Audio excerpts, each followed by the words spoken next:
সিনদেশে মানুষের সাথে পড়ে ঝুললাম, এত কনফিউজ হয়ে গেছি আমি, বুঝতে পারিনি। ওরা নিজেরা এসে তুললো আমাদের সাথে। আমার তো ভয় লাগছে, আমি খালি ভাবছি যে ওদের সাথে গিয়ে ছবি তুলবো, কিন্তু কি বলে ছবি তুলবো, ওয়ান পিক কি বলবো আমি নিজে ভাবছি। হ্যাঁ, তারপর লাস্টে ওরা নিজেরাই আল্লাহর কিসান আমাদের কাছে এসে আমাদের কাঁধে হাত রেখে ফটো তুলে দিল। বাহ, কি নসিব ভাই। ঠিক আছে, স্টোরি দেবো, দেখে নেবে। আমার গার্লফ্রেন্ড মাই জান বলে দেবো। আমার গার্লফ্রেন্ডটাকে দেখে নেবে। ও দিল করে চু চা চু চা চা। আমার গার্লফ্রেন্ডের ছবি পেয়ে গেছি আমি। আর এদিকে হচ্ছে প্রেমের কাহানি।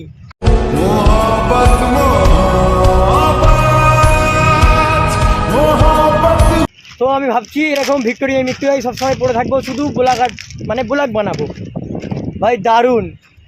আর কথাও দারুণ, আমি বলছি কসম। আর ওই দুটো মেয়ে তো আমাদের মতনই বয়সী, ঠিক আছে। আমি ভাই ভাবতেই পারিনি যে আমার সাথে কোনোদিন এসে যে ছবি তুলবে কোনো বাইরের দেশের লোক। কাঁধে হাত রেখে আমার ছিল ওই শখটা, এসে ওরা নিজেরা আমার পূরণ করে দিল। কি কথা বলছি কিছু বুঝতে পারছি না, বল না, কি কনফিউজ হয়ে গেছি আমি।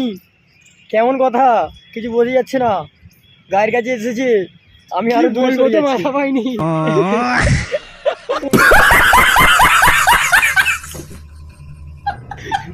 ভাবতেছি চর না মেরে দেয়, কারণ এরকম কথা না বলতে পারলে চর অনেকেই মেরে দেয়, ঠিক আছে। তো এইখানে খাওয়া দাওয়া হচ্ছে, চলো এখানে খাওয়া দাওয়া মানে ভিতরে নিয়ে অ্যালাউ নেই, ঢুকতে দেবে না। এখানে দিদিরা সব খাওয়া দাওয়া করছে, এই যে দিদিরা খাওয়া দাওয়া করছে, লজ্জা করছে।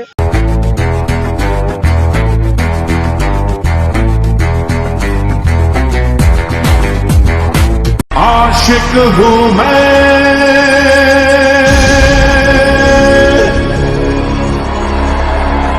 कातिल भी हूँ।